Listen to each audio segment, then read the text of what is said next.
And so we literally just launched a 90-day challenge for my movers and assistants to be like, every day, here's all the things that have to get done, that when you're finished your project, Yeah. before you leave, get all these things done. If you get all these things done by the end of the week, then you'll all get a bonus.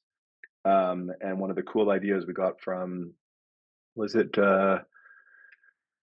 Elisa from Linden Creek, or was Alyssa, oh my Jessica? gosh, she is Alyssa? Yeah. And so, brilliant. so Yeah. one of them is super smart. And one of Mhm. them said, we have this all or none contest, which I love because it's a team effort Yep. to do the Yep. warehouse. And so if the team meets the standard by the end of the week, everyone gets a bonus. But Yep. if one thing is missed, no one gets the Yep. bonus.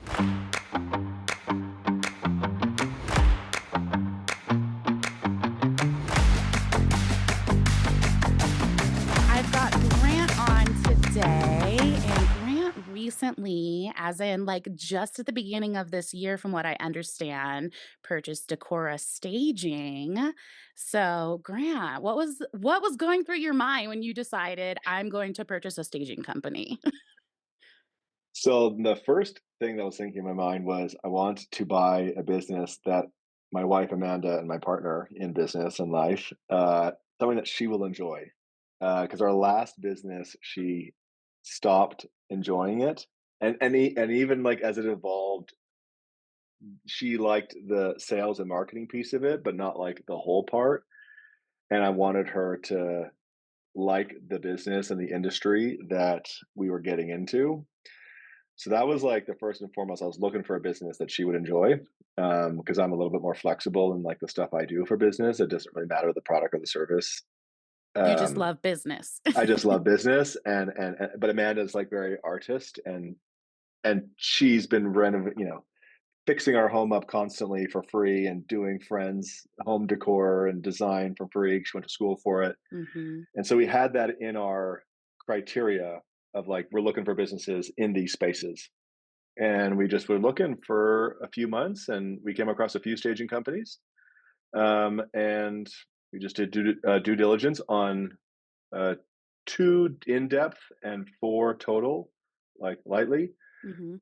And I actually think that was actually, if you're ever buying a business, one of the best things that, looking back, I would try to do again for the next business that I buy, would be to due diligence on two of the same business at the same time, because you then really get a sense of what's maybe good or bad versus just Mhm. looking at one on its own, especially if you don't know the space. And so we looked at two, it was run completely different. So interesting. And then even being at Resicon, we could see all the differences between all the companies. Yeah. And they're ran completely different. And then we talked to our advisors, and they were like, oh, yeah, I like that one. And we're like, yeah, I think so too. I think there's a lot of like, sorry to say to the old owner, I think there's some like hair on and some issues with it Mm. that Mhm. Amanda and I are experienced to solve. And if we solve these issues, we'll get a great return, and Amanda will enjoy it. And so that's why we settled on DEKORA. Okay, so I definitely wanna dive into those issues, but before I do that, it sounds like you've had some experience buying businesses before. So for those, who haven't met you and don't know your story yet, this wasn't your first rodeo, was it? It wasn't our first time in the M&A process, but it was our first time buying a business. Oh, okay. So, I did learn a lot, and I spent a lot of time reading lots of books, talking to lots of people who have done it, signed up for, some courses and programs to learn more about it. And it was like our full-time job for, I don't know, 3 months. Like, I Yeah. just woke up every single day trying to study and learn about buying businesses. Impressive. I also went to like a good business school, and so like Mhm. just I have this like, luckily, this good foundation of business, because like in, I think business schools now, but at least the one I went to, is very much like case study. Like you're just Yes. analyzing businesses all day, coming up with strategies, almost acting like a consultant Mhm. for businesses, and even doing like M&A case studies and stuff like that with businesses. But then my last business, we went through the M&A process being the seller. We learned it from that perspective, which was really helpful this time. But I would just say, if anyone's interested in buying a business, like there are some really great popular books to read, great podcasts to listen to, and then you just go talk to people who have done it, and you'll get the foundation. And then as long as the business you're buying, you're either really interested in because of the product, the service, the industry, or something that I looked for in the business was like, what does this business need? Mm, And am I the person for what it needs? Because my developer in my last business, I'm like, hey man, you should go buy a business that needs help with development because that's a skill set that I don't have. So I couldn't buy that business, but you right. could because you Right. have that skill set. And DEKORA needed sales, marketing, and team leadership and growth, and that's what Amanda and I know. So we only know this stuff just from being on the other side, and then just Mhm. from studying and learning, which I think it's. At first, I had no idea, and my mentor was like, "You should buy a business." And I was like, "Don't know how to do it," so I just never thought of it. And he's like, "You could figure it out," and sure enough, we can. So I think a lot more people can, and Yeah. it's a really cool experience. So did you have to raise capital or did you already have funds set aside, that you Yeah, knew earmarked for I wanna purchase a business? How did that work out for you? yeah. So fortunately, we did really well in our last business. So we had the funds from our last business, and we said, okay, cool. We're either going to use these funds to go start another business Mhm. or buy a business, and that was the trade off for us. And we Okay. found a business to buy instead.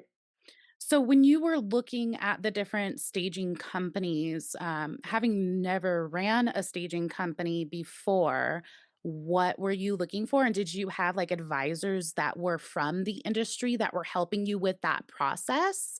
I'm curious to know like what you knew to look for.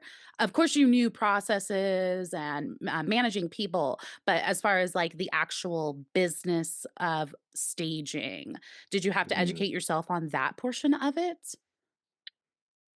I mean, I did research a lot. Like Mhm, when you're doing due diligence, you're asking the business, do you have a market analysis, like a SWOT analysis? Do you have a mhm. competitor analysis? Like, what do you have? And usually, a business, when you're looking to sell it, you're going to want to prepare these things to craft a story that makes it look great for the Yep. buyers. Um, and then a smart buyer is going to look at these things, see if there's any bias, and then Mhm. go double check, cross reference, do their own research, and go talk to people in the space or around the space. And if the material isn't there, act as if you owned the business and go make it. Mm. No different than if I was to start a business, I would be making a business plan. Yep. I wouldn't necessarily just go start a business and put time and resources into something unless I actually had a plan that I believed that this would be a good business to start. Um, so I think there was just a lot of like chat GPT, a lot of research. And then Amanda and I, our previous business was in real estate. So um, we know stagers, we knew Mhm. designers. Amanda's background was interior design. Her family's in real estate development, commercial, residential. Like, so we knew the space already, not as in depth as we know now. Right. But the previous owner did. That was one of the things that he did a really good job at. With the other business that we didn't buy, did a bad job at. Was when we went to ask all these questions, his answers were buttoned up, and I could tell there was no spin. There Mhm. was not a lot of spin on it. He was like, "This is what it is, good Telling you and straight. bad," Yeah. telling us straight, and that just made us feel confident that we would figure it out. And I've had lots of other businesses in the past, Mhm. and I think, and for me, business is very similar. All businesses, the fundamentals of business are very similar.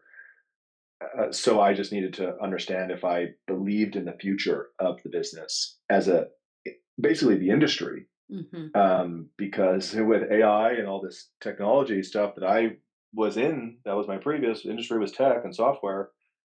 I can spot something that's going to be dead in a little while, Mhm. and don't want to go in that. It's actually why I didn't go deeper into the real estate agent space because I'm not Mm. actually confident in in that space, Okay. but I am confident in furniture and staging because you can't sit on AI. Nope. Yes, virtual staging exists, but anyone who's ever tried to sell or buy real estate knows that it's not the same. No. It's a great way to explore ideas and concepts, Yeah. but it's not the same to create an emotional feeling, and At buyers all. are emotional, and so you want Yeah. to create emotional feelings. You need the physical things, and when you're furnishing a home, which is the business that we really want to get into, from staging to design, Mhm. and bridge that gap. Robots and AI is never going to replace a couch and a Nope. bed and a table. So Nope. I'm liking the future of this industry. I love that. So, where do you see the future of the industry in, say, like 10 years? If you were looking ahead, do you see it being more design focused? Because I definitely think it's going that way. We were talking a little bit before we went live and just looking at those awards photos in the last couple of years. I'm like, this is design. It's no Hmm. longer, Hmm. your grandma's staging. This is beautiful work. This is something that Hmm. people would aspire to. So, do you see it going more towards that? Yeah, Or yeah, just definitely. So how it here's so goes. so so not to be doom and gloomy to anyone listening who's in the industry, because like I'm still aware of where the world could go, and do I think that there will be, because there's already technology where you put on glasses and you can see things, Mhm. and you can put on gear and feel things. Yeah. So do I actually think that there's a future at some point? It's not in the next 5 years, but is it 10, 20 years out, where people walk into homes, put in glasses, can change different types of styles, from contemporary modern, farmhouse modern, Mhm. from transitional, all these things, and see different things in the space, and actually like Feel them. get some feedback Yeah. from it. Well, then at that point, Yes. you become the retailer of the furniture. Like, you like it? and Well, you're and gonna and want it. that's exactly. And so I think the people who we're in the furnishing Mm. business, um, helping people have the right furniture for their need. Staging is a need, but so is in my home, and remodeling, as well as moving into a new home. And the one thing I was surprised at, because growing up, for whatever reason, I thought the furniture business was not good. Mm. I thought there was no money in the furniture business. I could not be further Right? incorrect. The opportunity and margin ability, because you need a product with enough margin that new products and services can evolve from Mhm. that. There definitely is that in the furniture space. It's crazy the margins that some of these companies make, and Really so then crazy. and so do I think that stagers and designers can rejig their services to be what has exploded? Airbnb is a hotel with no hotel rooms. Mhm. And so, how can stagers and designers be a furniture store without actually having a physical store, which is the issue that furniture stores have, is the cost Yeah. of the retail store. But the professional who's able to help people figure out furniture and make money from it, I think that there's a lot of opportunity in that. And it's for the designer and for the stager who has the service to give someone, because the world is constantly moving towards a human finding the financial means to do less themselves, have other Mhm. people do things for them, and get the benefit of it without actually paying more. Right. And that's constantly what we're thinking of, is like, how can we give service to people so that they're actually not paying any more than they would if they weren't hiring us in the first place. Therefore, it's a no-brainer to hire us, Mm. and the margins exist for those kinds of like offers and services to happen. So speaking of services, were some of the ways that Decora was already presenting their service offerings something that attracted you to their business, or was that one of the areas that you looked at and you were like, "Oh, I could do some improvements here," or was it a little bit of both? A little bit of both. So they already had started to grow a design service as Mhm. well as the staging. So the staging was around for 20, since it started 20 plus years ago, 2006 or three or something. I should really know that. And then it was like, yeah, it's 2003 in Vancouver, 2006 in Calgary. I think that's what it was. And in 2021, I think they started to do furnishing and Okay. design. So Not after interior, COVID. not interior design, but after COVID, started to do furnishing because, um, I mean, builders and developers would sometimes buy the furniture from them versus rent it, Mm, and then somehow people were like, "I love your style. Can you help me furnish my home?" And they're like, "Yeah, I guess." And so they already started to develop the two things. But what we did do is start to fix some of the ways that they worded it mm, and packaged it. So one of the things was, you know, and I've heard this from lots of stagers, was it used to be 30-day terms.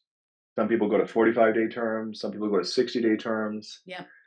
and they just kind of say, yeah, it's a 45-day term. If you pay for the staging, it's 45 days. If you pay for the staging, it's 60 days. And I go, well, why are you just giving them free Hmm. days without associating a value to this Added value. gift? Yeah. And in marketing, and we used to make this mistake all the time in our last business. So we've really learned not to do that, where it's like, hey, it's standard to do 30-day terms and heck, maybe even weekly. Hmm. And you can say, hey, um, I guarantee this thing will sell within 30 days. And if it doesn't, I'll give you an extra 15 days free. Yeah. Now, if it That sells sounds so faster much than 30, better. it sounds so much better. Yeah. Um, they used to then say, hey, here's this design service. And um, in their contracts, it was like, here's our service fee for the services, delivery, installation. But What? then the way they actually calculated it, they were trying to tell the person, if your budget is over this, we make enough margin between our wholesale price and here that we're actually just going to comp you the services and just charge you for delivery and installation because you would have to do that anyways. So kind of acting like a department store. Exactly, Yeah. exactly. How they Store used to without a operate. store, store Hmm. without a store. And we Yeah. love that offer because it's a no-brainer then. It's like, Hmm. well, if you were to go buy furniture on your own, you're paying retail and you're Yep. paying for delivery and installation. Yep. You could hire us, we'll help you pick better things, give you Yep. actually more access to things that maybe you don't have a store for in your city. And we'll then talk about your needs and interests and your style, and we'll actually do a better job picking the right things for you. Because how often do people pick furniture and then like months later they're like, ah, this doesn't work anymore. I don't like it. Hmm. So you get the benefits of a designer and stylist, and you don't have to pay any extra. No brainer. Yeah, for sure. But the way they were communicating it was, we're charging you for our services and delivery. I was like, why are you saying you're charging for if you're Charging. not? Yeah. And so then we just rejigged it to be like free design services, Yeah. That because that's sells. the offer Yeah, that attracts customers. And so for we've sure. grown our revenue 50% year over year just from tweaking some of the words Hmm. and doing social media. Those are the two things. So social media has been a big game changer for you, huh? Yeah, Yeah. I mean, Amanda is the queen of social Yes. media. She's my partner. She's really good at it, and the company just wasn't doing it. And so that was the first thing that she wanted to do because she loves creating, looking and creating content Hmm. about home decor. Is like she could do that all day. So she And you started guys are doing it, getting and leads from it. mhm, That's something absolutely, people that are listening need to hear because so many stagers have told me, like, "I don't wanna invest in time in this because it's never going to pay off. My ideal client isn't there." And I need them to hear from other yeah. stagers, like, they I'll are break there. down. Yeah, so so in our last business, social media content did not work. And so we were thinking of all these different ways to grow the business. And Amanda was like, well, let me just start making some social media content because I got time and we don't do it. And I got Mhm. a bunch of ideas. I'm Free excited beside to your do it. So time. Yeah. so she's like, I'm doing it. And I'm like, okay, great, go do it. And then it started working. And I was like, I can't believe this is work. At first, I was like, I can't believe this is working. And then I thought about it. Our last business was a software where it's very heavy paid marketing. Mhm. We spend millions of dollars on paid ads on Facebook and Google and Instagram and all these things. We had inside sales teams. Like we had this huge operation like a tech company would, Mhm. and not a lot of refer relationship and referral based business. It was marketing, advertising, sales, and make money. And in this business, you talk to most stagers, including DEKORA, where your business comes from. It's like, oh, we get referrals Yep. and repeat from realtors, repeat, refer us, builders, developers, repeat, use us. And it's all word of mouth and Yeah. relationships and referrals. And so when you think about how to grow that business, because the business we were in was helping real estate agents build their business through relationships and referrals, Mm. and content was the big one of the big levers for them to grow their business through relationships and referrals. And the reason is old school, before social media, if you had a relationship and referral based business, you would have to see someone face to Yep. face or call someone or email someone to have more dialogue. Yep. And the more dialogue communication you had with them, the more repeat and referral you would get, because you just need to stay top of mind with the people who know you, like you, trust you, Mhm. so that when they or someone they know needs you, they refer you. Yeah. And what's just changed over the last decade is like where people are, because in the past they were not on social media because there was no such thing as social media. Mhm. But then as soon as social media came to be, it was like that's where people are. Yep. They're on their phones looking at social media. So if you want to take the concept of how do I stay top of mind and have some dialogue where I'm showing and telling things, because that's what you would do in a conversation anyways, show and tell, Yep. that's all social media is. And it's actually way more efficient because you don't have to book a time to call or go see someone. You just make content and it will show up in front of them when they're on there. Yep. And then you're now communicating with your database, which is your past clients, friends, family, fans, referral partners. And that's the new way to stimulate the new referral based business. And to us, we're like, oh wow, of course, it makes sense connecting the dots and reverse Yeah. engineering it. And we're so pumped because the core has been around for so long, and we're like, how do we grow this business? And so social media and content is like at the forefront of how we're Especially doing since it. they weren't tapped into it before. It's They like weren't doing a it before, yet they had this big database, they had yeah. this great brand, they had all these past clients, but they Yeah. weren't staying top of mind because they didn't do any of the marketing. Yeah, they didn't And think they needed that part of their business because they were yeah, just working waiting for the with phone to ring. yeah, and And working with the I'm like, people they're used to working with.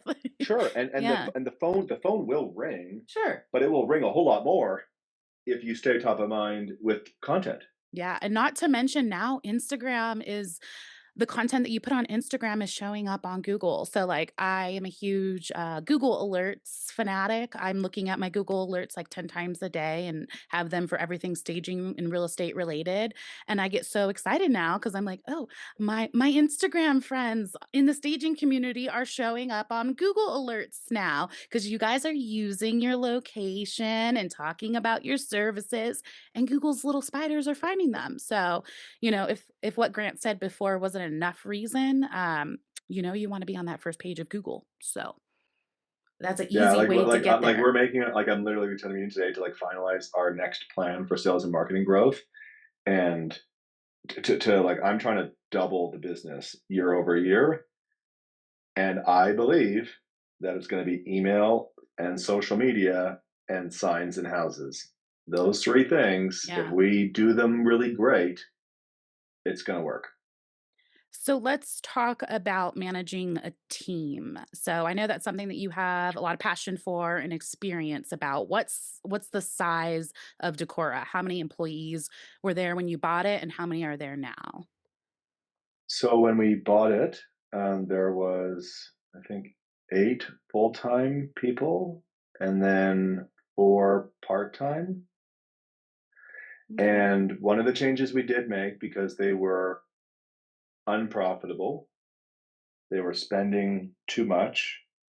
And really, what was happening is they were spending too much for the volume of sales they were creating. Because you get in this like vicious cycle as an owner sometimes, and that sales go down for some reason, COVID, market, something. and then you cut back, and they pulled their entire marketing spend. So I looked at their P&L and L and I was like, your best year you had $50,000 a year in marketing. Now you have nothing and your sales have gone down. You just need to spend some money on marketing. He's like, well, yeah, but we don't have any money for it. And I'm like, but that's the whole thing. Like you spend it to make it, Yeah. not I wait to make it to spend it. That that will never happen.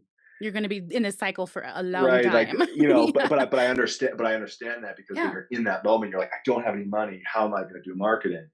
But it's like, if you just are good at marketing and have faith in the whole way business works, then that's how it works. Mhm. And so, unfortunately, they were spending too much for what they were making, and so we cut and merged certain roles, and so now we only have 3 full-time people, not Okay. including Amanda and I. So Amanda and I have our own roles, 3 full-time people, and then we've increased the rest of the team, and some of the full-time people are now part-time. And they're still getting full-time hours because all the part-time people are the movers, and the assistants and the Okay. stylists. So our full-time people is our GM, our head of sales, and our head of warehouse. Because that's like you need those 3 No matter things what. when you're at a certain size, you need those Yeah. 3 things. Everyone else can be part-time. It's Mhm. our duty as business owners to grow the company so that the part-time people can essentially have full-time hours. Right. But we need to have that flexibility that if something happens, we're not paying for nothing. Yeah. And so that we made that shift. So how did that shift go, honestly, when you brought it to the people who were full-time? How'd you break that news to them in a way that kept them motivated to still want to work knowing that their hours were cut? Was that difficult? So at first, yes, because they were like, wait, so I'm not guaranteed this Mhm. paycheck? And I said, no, but I'm going to invest in marketing and sales and offers. I'm going to run offers and do marketing so that we have enough work so that your hours will stay the same. Mm. And then we improved other parts of the company. We improved the benefits plan that once you're over a certain number of hours, you get, which was some of the people who are guaranteed hours didn't get benefits. Mm. And I was like, okay, well, you're pretty much full time. So if you're over this threshold, I'll give you Right. benefits. Um, we then also, by elevating standards, gave people a raise. Because I'm like, if you can meet this standard, then I'll actually pay you more per hour. And so everyone Yeah. who's on it per hour loves raises. Like their Of mindset course. is all about that number. And so anything you can do to increase that number, it almost will perceptually hide some of the things that you've taken away Taken from away. them. Yeah. And then I put my money where my mouth is, and we did it. We grew. So people actually are making more money than they did before, absolutely, because have more work. I love that. But we have the protection as a company that if things were going down, that we are still going to be profitable. And when you go into that slow season, you're not guaranteed those hours or feeling like you have to like eliminate Correct. somebody completely at that point. Yeah. And so you have all of your movers in house too. So I know that's a decision that some stagers decide to do. And then some like Ashley Provost, I don't know if you had a chance to talk to her at RisaCon, but she's a pretty large stager in the San Francisco Bay Area. So for the longest time, she had in house movers and she transitioned them earlier this year to outside movers, and her in-house movers became they're managing the inventory and making sure that it stays in as good a condition as it can for as Hmm. long as it can. But it took her like 10 years to to make that decision. So what has made your decision to keep your movers in house when you purchased DEKORA? Yeah. Well, so DEKORA already had the trucks, Mhm. already had the movers in house. Yeah. So it was like, I'm not gonna the whole benefit of having it all in house is you really are paying less per move, like Mhm. per install, like your fees are less.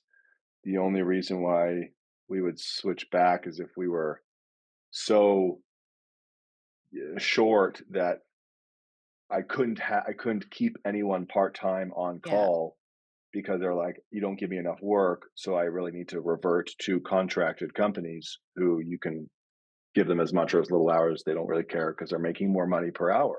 Right.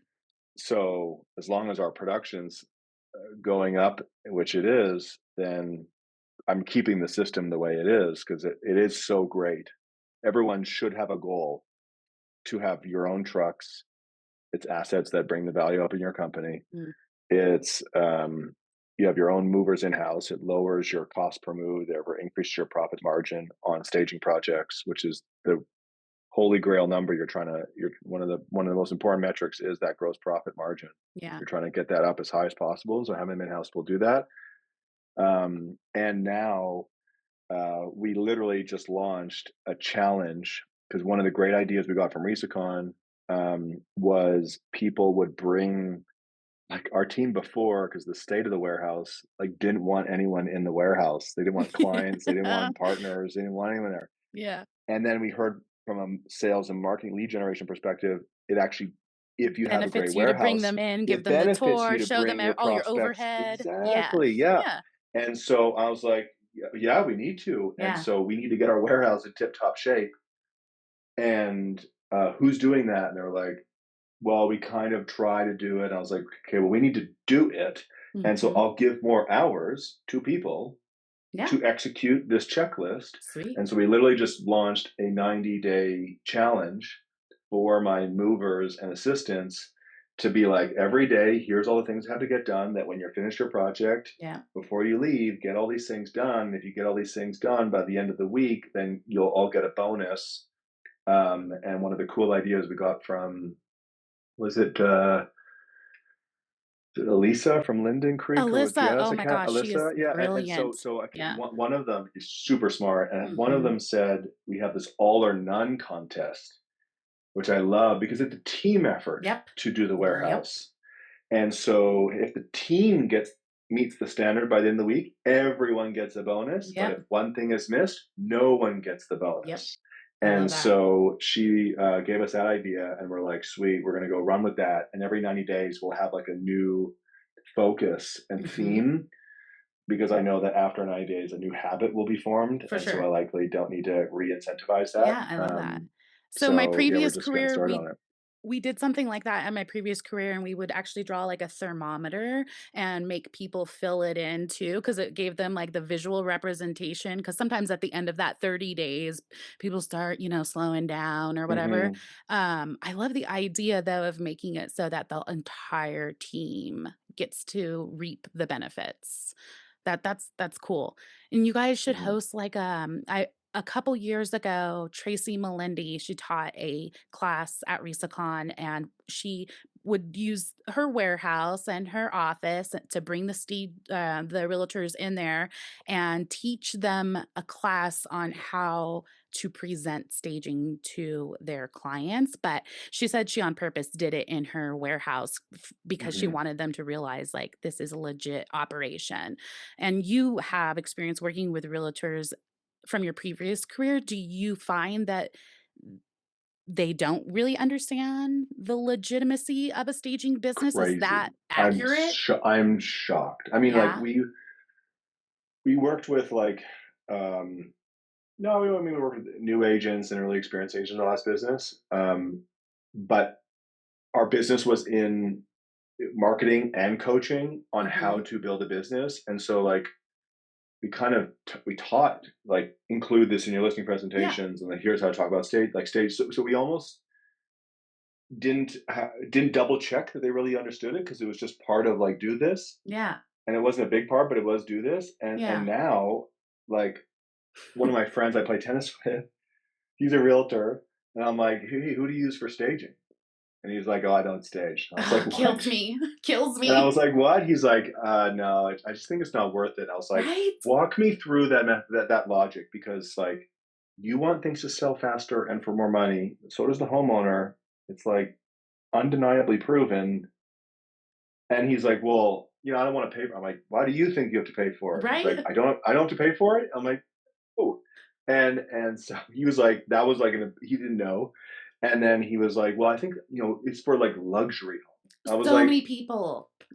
I was like, you're right. However, what's also interesting? Sometimes we even go, This one was so nice. I don't think it needs Like us. Yeah. the furniture is gonna make it a little bit nicer, but the ones that it makes the biggest impact on is The the mid-market and occupieds. the occupieds and all these things. The ROI on And those is insane compared to vacants. It's like mhm, when I saw our most recent stats, I was like almost afraid to put them out for all of the hate we would get from the vacant stagers because it was like almost 2000% more. So yeah, I wow. think if agents were being taught that more, I don't know how they could deny it, but it's Yeah. killers when it's your own friends. I have friends too that Uh, are agents, and I'm like, dude, do you not know what I do for a living? I know. So I think he's like, I was like, all right, because we're actually not in the city. We don't stage in the city that I live in, and so he's Yeah. gonna reach out to Tammy. Oh, Tammy's great. Yeah, Yeah. quite a question for you. Okay, so Yeah. we have a space that we want to turn into like almost like an event space or a space for seminars and like talks. Yes. What are the different kind of events and sessions and things that people have done in their warehouse? So Any other definitely the ideas? like teaching agents how to present it. They've had like classes where they actually bring homeowners in to like do a little like DIY thing, teach them about color, paint colors, that kind of thing. So like really anything that's educational and parties. I know Ellen Mann, I think you might have met her at Hmm, RisaCon. hmm. She hosted 3 of them now because she built something on her property at home, and she hosts just like little mixers and invites a professional photographer that she works with to give everybody fresh headshots. So she kind of uses that to entice them. She feeds them really well. She does some raffles and things like that. So I mean, it really just depends on how involved you want to get into it. But I would put something on the calendar like once a month, even if it's just like a Hmm. little social hour. And I know that you mentioned on Marianne Cherco's podcast that you were interested in like getting in touch with other home stagers because you're finding that, of course, as I know, and I hear it all the time, that the problem with the market is there's always people that are undercharging because they don't understand their value and their costs and all of that fun stuff. Hmm. So even hosting something for like your local Yeah, stager community would be cool too, so that they could see like when you price correctly, this is totally. this is Yeah, what you could and have. you know, one of the things that would work for realtors in the past is like those in-person buyer seller seminars, and so that Yes. makes perfect sense to when you think about homeowners or realtors Yep. or builders and developers or Yep. designers who could Yep. all refer or hire you. Yep.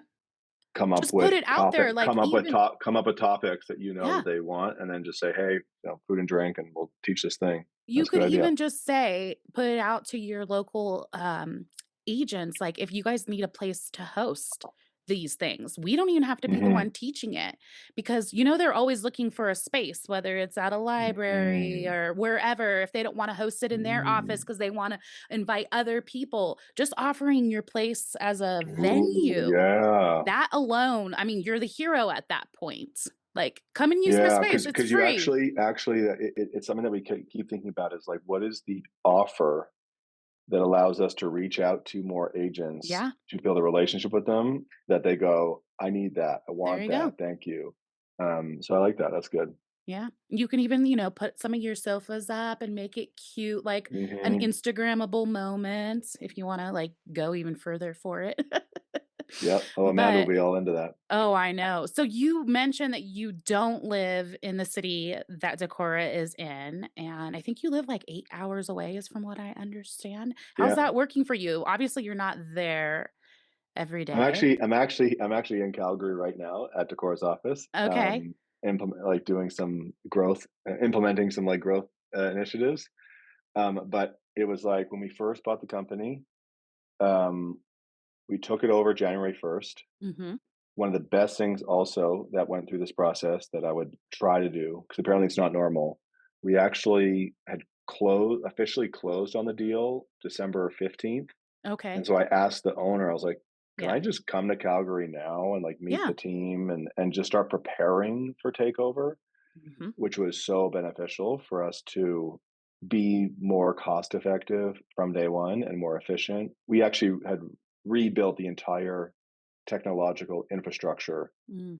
um, before, like during Christmas. Like Amanda and I had no Christmas and no New Year's. We just worked all the way through to rebuild because they were spending like 100 grand a year on tech, and I was like, guys, this is a staging business. This is not a tech business. And it's 2025. It's Things are a lot more 2025. Yeah, affordable like now. Google, yeah, Yeah. a computer, a Google account, like away we go. Yeah. Like it's not good. It's not complicated. You stage forest, design files, a Google account, an Yeah. accounting software that costs $50 a month. Like it's fine. So we did all That's that. wild. It's great. Like this, it's so crazy. That what was happening because the owner didn't know. Like he Oracle was or something? 70. Like it was these outsourced IT service providers. Like total nonsense. Yeah. Total. Um, so we took it. So we were in Calgary from December 15th, and we were here for 3 months. And that was like to get everything going and meet Yeah. the team and get everything smooth and running. Then we left, and then we came back one more time in June, and then now I'm here. So we've only really been here 4 out of the 9 months in Wow. total time. Wow. That's pretty incredible. And is that the goal, that you're gonna only pop in every once in a while, and just let Yeah. it run itself? Yeah. Like a week every 2 3 months, Mhm. maybe every 3 months or something like that for a week or two. Because we have a great team, and if you have a great team and you have a great systems and processes and checklists and reporting, like we still talk to Yeah. the team every day, Yeah. just from home. Was the previous owner working in the business when they sold it, or were they already at a point where their team was managing everything when you bought the business? The previous owner knew nothing. It was one of the best things ever. Like if I was looked to buy a business again, normally you follow this process where you have all these questions to ask the owner, and they're going to give you all this information. There's this whole like onboarding process or Yeah. offboarding process for them. That I had all this stuff planned, and every time I would ask him questions, he's like, "To be honest, I have no idea." He's like, "I was in Vancouver running the Vancouver business, which is no longer Okay. there anymore." And then, Michaela and the team run the Calgary business. I live in Vancouver. I haven't been there forever. I literally have no idea what's going on. You just have to ask her all those questions, which is actually really great because what that showed was that the team was really Yeah. independent and self-sufficient, which is a great business to buy when there's a team that can operate on its own, so that you Yeah. as owners can work on the business versus in the business. Mhm. So he didn't live here either, and that just gave us more confidence that us not being here, because that was one of the downsides of the other business that was in Vancouver. Mm. It seemed like we needed to be there, that the owner did a Yeah. lot more than what she said, Yeah. where this owner did nothing except Gotcha. everything remotely, and so it's been great. And it sounds like then that made a really easy transition probably for the team and then even for your clients, because it's like your clients really aren't going to notice much difference because they're not talking to the owner on a regular basis. So you kind Yeah. of had a like really sweet deal. Of all the people that I've known who have bought and sold businesses, that's the first time I've ever heard that. Probably made like the disconnect so much easier too for the business owner that was selling. Mhm. That's freaking awesome. You A, got a good lucky. a good a good sign. Yeah, no, we totally. It was a great, and kudos to the old owner, because Yeah. he had set it up, um, intentionally or not, but he had set it up this way. And so what was great was the team wasn't getting Mhm. things from the old owner. That's also, and he knew it. And so a great transition is when you come in with more resources, more Mhm. experience, more knowledge that unlocks a bunch of energy, enthusiasm. Like they were not making sales because they didn't have certain things, Mm. That's a and they bad were like, place to begin. It's not a good place. And so it Yeah. was just like, great, we're going to come in and make sure that you don't have to say no anymore to projects and feel confident that you'll have what you need to fulfill I what you love need. that. So do you have plans to take DEKORA into other markets, or like what's your goal now that you are, I mean, you're only still not even a year into the business and I'm already I asking if you want know. to expand it. But knowing you, you probably have some other plans than just keeping it Yeah. as is. We already have expanded two of the three divisions to Kelowna. Nice. So the basically the three divisions we have was staging, design, and there's always been a small amount of like selling assets. Mhm. And one of the benefits that all stagers get is if you have really great relationships with your vendors, if you do design projects, Mhm. and potentially the ones that you buy from if you buy lots of staging assets, you'll probably know about their clear outs and Yes. their liquidations and super sales where, here's retail, here's wholesale, and then there's Mhm. this special price that every once in a while happens, which means you can buy these assets for staging assets. Like Mhm. you can take advantage of those opportunities to get great staging assets at much lower prices. Yep. Or you can take those assets and flip it Flip them. and make some cash. Yep. And we found, because Kelowna, to give people perspective, they don't know the city, it's a lake town, it's a second home market Yep. turning into a bigger city. It's still very much retired people, second homes, therefore, and smaller in size, 100,000 people. Mhm. So there's not that many furniture stores. Yet there's a bunch of people who are moving. It's one of the fastest growing areas in Canada. So there's all these people moving there, buying homes. They don't have furniture from another home because it's their second home. Yeah. So they're needing furniture. And so Facebook Marketplace is like where everyone goes. Like you put something on Facebook Marketplace, like It's it gone. sells so fast. And we experienced this when we sold our one of our houses in Kelowna, that we put some stuff on Marketplace, and we had done this before in Vancouver and Toronto and like got crickets. Like we literally gave things away in Toronto because we could not find people to buy it on Yeah. Marketplace. Yeah. And then we put the same thing on Marketplace in Kelowna, and bam, the thing sold like fast. So if you're in a market where Facebook Marketplace is big, Poppin', yeah. then you have the ability to launch a clearance store, Yep. like and so your staging assets and any opportunistic buys, you can have another revenue stream. And so we added, Amanda just got a 54-foot transport truck full of furniture from a vendor Nice. that was that was selling it at this Yeah. clear out. And she's like, let's try this. So we bought a whole bunch of furniture, found an abandoned gym that we could rent cheap, and we Nice. just put the furniture in there, and it's added the same profit as our other divisions There you uh, go. instantly. And And so so are you we've having now, somebody manage that, or is Amanda doing it all by so herself at this point? Amanda's doing it by herself right now, Okay. and this is why like I'm here and she's still there. Yeah. And what's really cool is if you are in the design business, you always look for lead magnets. And if Mm. someone is showing up to buy a bed, a mattress, a couch, a chair, it's like, hey, so why are you buying this? Oh, Yeah. I just moved here. And it's like, really? What else do you need? Mm. I have so many things. Great. Well, let me help you find those things. And then now you've got a design client. So it's been a really great Yeah. lead generator. And so now we're starting to do design projects and selling furniture in Kelowna. I don't I won't start staging from scratch. I'm looking to buy staging An businesses. existing. Yeah.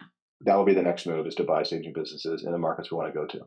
And then would you just change them into a DEKORA brand, or like leave them as they Yeah, I don't are, or know. see how that goes? Yeah, I would love to talk to someone who's done that, done this before, because I don't know. I Mhm. don't know if I would want to keep, like when you buy a company, their customers know that Yep. brand. I So guess it depends on their reputation and how much yeah, they've built it. Yeah. So, yeah, I don't know the answer to that one because it's like, yeah, I kind of want decor in more places, but at the same time, I don't want to ruin customer base that's used to a Yeah. certain brand. And so Yeah. I don't have an answer for that one yet. Okay. If Well, you it do, sounds tell me. yeah, well, I think it honestly would depend on, I mean, if you're buying a company that doesn't have much brand presence, I guess it doesn't matter because you have a pretty strong brand. But they have a long client base and all of that. I mean, I have a hard enough time, convincing RISA people that I can redesign the RISA logo, and it's not gonna be the end of the world, so I Yeah. understand. My best answer so far would be like I would keep the other brand alive for for the legacy for whatever they Yeah, do have, and then I would just use the warehouse and the resources to launch DEKORA because that's there you really what go. you're doing is you're just buying the infrastructure to quickly launch, Mhm. and then it would go side by side, and then eventually probably Meld phase. into Eventually, you'd phase one out and have yeah. DEKORA just be the only one. So since we only have about 10, 15 minutes left, what would you say is your best advice for somebody who is going to buy a business, knowing what you know now, about the whole process and And buy a staging business to buy a yeah, staging and design business. yeah. So, 'Cause I think we're gonna um, start seeing a lot more of it, and I have heard more people reaching out and more people selling their business, which makes me super happy because 'cause I've been in the industry since mhm, 2005, and I will say most of the people that were in the industry in 2005 today are either still staging and then maybe tired of it and wanna find a way out, but haven't built it to where they can sell it, or they just had to close it because there weren't systems and things in place where people thought that this was a viable business that could be bought and sold, but obviously it is. Um, mhm, but not all staging businesses are gonna be like DEKORA where they're set up, yeah, where you could just walk in and everybody's doing everything and you don't have to lift a finger besides maybe yeah. change some things for efficiency. That's not Now, normal. yeah, so why it's like everyone's got their hair, on it, and so, Mhm. like, even though it was running, they had no SOPs. Ooh, Like, that unbelievable that it was doing the volume it was doing, the quality it was doing, and it just speaks to, like, how the team the was people had must worked have stayed there for a long the time. people have worked yeah, the people Yeah, all the people here have been worked here for a long time, so they that's kind of why. it's like they knew, Yeah, but I was like, "Yeah, but what if you get hit by a bus? And what if we exactly. bring in new people? Like, we need a fast way to onboard them because when was the last time you hired someone?" They're like, Yep. "Oh, a long time." I was like, "Yeah, we need to grow and we need some Mhm. SOPs." So right now we're building all those Cool. SOPs, which I would now know if I was buying a staging company, I'd be like, To look "Show for me that. what you have. I hope you have something." Mhm. Not to say the blueprints of one business, if it didn't have it, it wouldn't be a roadblock because I'd be like, okay, well, I have the SOPs and it's all the same anyways, Right. for the most part. And then, um, so one thing I didn't know, which happily would have made it makes me more excited to potentially buy more staging businesses down the road is staging is really interesting that you have these assets, you have a lot of assets in a Mhm. warehouse. And it's important that you and the seller call these assets, not inventory, Yes. because it's not inventory. Inventory is like selling clothes in Something a you're gonna retail buy and store. sell. Yes. These are assets to a bank or whoever's lending you money, whether it be SBA loan or in Mhm. Canada, the banks. When you're doing your taxes, Yeah, all of the well, they're things. going to give you 90 in Canada. The banks give you 90% of the Wow. value of the assets. Oh, wow. And when you buy a staging company, you're usually going to get you're going to price it based on a multiple of the profit.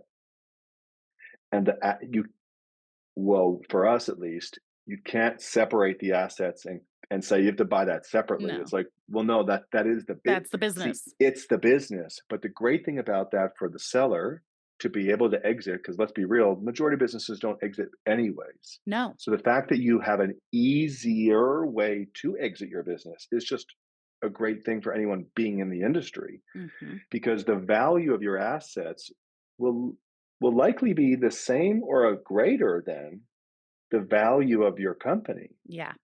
which means the buyer can fund the purchase price 90%, at least in Canada. I'm sure it's Mhm. similar-ish. Mhm. Um, and so then it's easier for a buyer to pay the purchase price and to get started and go for it. Yeah. So if you're buying, go meet your talk to your SBA loans and talk to the banks to get confirmation that you can do this because we were able to. And then in the due diligence, one of the things that we looked for, and was one reason why we picked one or the other, was one business had a lot of like discrepancies. So Mm. luckily I have a bit of a finance background.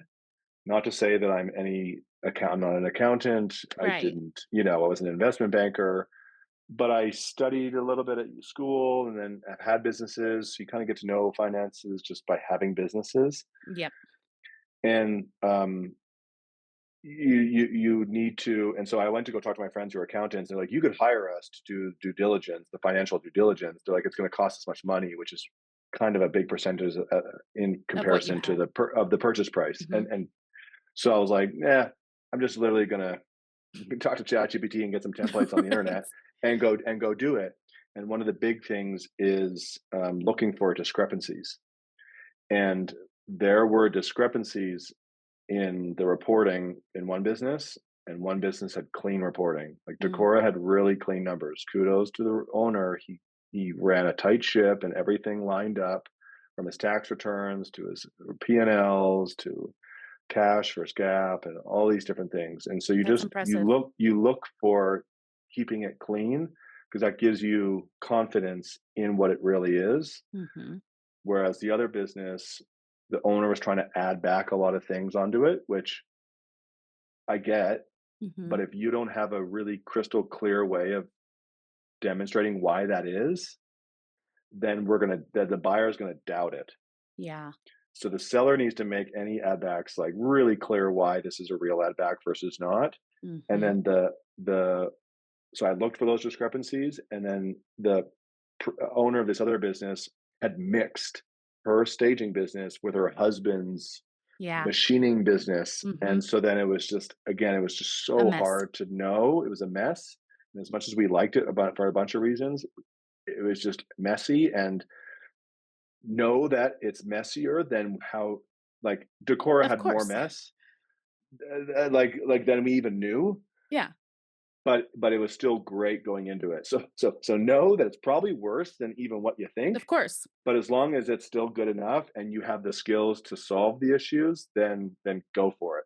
And the thing that we will push every time is we want to talk to the team. Like Hmm. I don't think I'll ever buy a business where I don't get to talk to the team beforehand. Yeah. And I know some people are like, you can't necessarily do that all the time. And I was like, well, then I won't buy the business because that's Yeah. a huge asset that I'm buying and I need to Yeah. hear from them. And they're like, well, the owner doesn't want them to know. And I'm like, well, that's kind of a weird dynamic because It is. I why know should that's the, what a lot of that's like the thing that they say, and I actually, did consulting work for a long time with, somebody who sold their business after, like, 30 years, and they didn't tell their team until the day of, and they had, like, 45 employees. These people had worked for them, like, their whole career, and I'm then just like, "Ooh, this is kind of weird." Um, yeah, but, yeah, I mean, I can on one hand understand why, because you don't want them to get up and leave and have doubt, but, I mean, it depends on how you communicate with them, and I agree with you, a it's big how it's, part is the people, especially in this industry. yeah, the reason why you're selling it is because there will be a better future for them and the Yes. company with an energized owner. Yes. Because, like, hey, if a business is great and you're energized and you love it and you're making money, like, you're not Why do you selling wanna it. sell it? Yeah. And so when you frame it that way to your people of like, hey guys, I'm a human too. I'm Mhm. burnt out. I got health issues. I got family issues. I got all these reasons. You Yep. don't want me to be the owner. Yeah. Let's talk about who we want and get them involved, Yes. get them engaged Get them excited about it. because if the team is engaged and excited about it, that Mhm. actually makes it easier for you to sell your company. Yes. And then the buyer, when they get to meet and then there's a gel, everyone wins. Because in So reality, I mean, yeah, they're going to meet this new owner at some point, so don't you wanna make it as clean as possible for the to your point, how you yeah. got to come in early and get to know the Mhm. team, I'm sure all of that was a huge benefit. There's as a buyer, you're going to put terms in there that say like if things like go south real hard, real fast, I'm not paying you as much money. Right. Like because that's a normal term because this thing Mhm. can just like disintegrate Yeah. for and if I just don't actually mess it if I don't tinker with it and it just disintegrates, then you don't get the full value of it because it wasn't as Yeah. strong as you said it was. So in order to keep it strong and make it stronger for the buyer, you should engage the team. And so as a buyer, I just wouldn't buy a business if I don't get to talk to at least a few, not everyone, but Yeah. just like the main key people. Yeah. I love that. Mhm. Well, I appreciate you for sharing some insights today, and I could talk to you, for a whole nother hour, of course, but you have some other meetings, and I will drop all of your contact information in the description box so that anybody that has questions can reach out to you. I know that you're Mhm. very open with your time, and you want to get to know the staging community better. So let's make that happen for you. And do you have any last words that you want to share with anybody listening? Yeah, I think the future is looking bright for this industry. I You agree. know, it's having been in the other part of the real estate industry, like real estate is like one of the best industries to be in. Like we just think about like big picture industries. I'm so Mhm. grateful that my wife got me into this because it was her family who was into real estate. I was into health and fitness. Mm. So I love this industry, and of all the roles in the industry, all the different areas, it's probably one of the better ones. I would So, agree. It's definitely the uh, most fun. I mean, the business, I like business. I'm like you. That part excites me and figuring out how to make things more efficient. And I know not all stagers enjoy that part of it, but once you get the hang of that, or you hire somebody to get the hang of that part of it for you, mhm, it's a great business to be in, and it's something that you could do for, an entire lifetime if you set it up properly. And I'm glad that you came on to show people that it is possible to sell your business. You just need to do the right things to prepare for that and have the systems in place and have the right people and all of that stuff. So this doesn't have to be an industry where you start a business and when it's time for you to move on to the next phase of your life that it ends with you. It doesn't have to be that way. And that excites me so much because that means that there's a bigger future for everybody that gets involved. So thanks for being a part of it and being a part of RisaCon this year. And anybody that didn't get a chance to listen to Grant's session, it is available for you to listen to, and it's a great session, and he gives you a lot of tools. So dive into that, and hopefully we'll see you next summer. I'm excited. I'm already got missing it. It was so much fun meeting It everyone. was. I can't wait to go again. Yeah, especially considering the fact that you've only been in this industry at that point for just a few months. You, I like, guess really so. dove No. into it and met, like, the best of the best, and I see you're already continuing conversations, so you're Yeah. doing all the right things by immersing yourself in the community, and, I'm sure that Decorah is gonna shine even brighter this time next year, so I look Yeah, forward to hearing all the news. listening to, because I'm listening to the podcast too with other Mhm. business owners, like listening to and networking with other people who do the exact same thing as you, like it's Yeah. 100% the best way to figure out this business. Yeah. Why figure it out on your own and go through all of those struggles when there are literally people that have been doing it for years and you Mhm, might not take exactly what they're doing, but mhm. getting insights that there are other ways to do things. I mean, I don't know why you wouldn't tap into that. It blows my mind when people are like, "Oh, I don't want to talk to my competitors," or "I'm afraid to introduce myself." Just do it because, we're all people and we all like to share. Most of us do at least. So Mhm. thanks for being on today. And I look forward to seeing you in Vegas next July. Yes, ma'am. Thanks, Felicia. Thanks.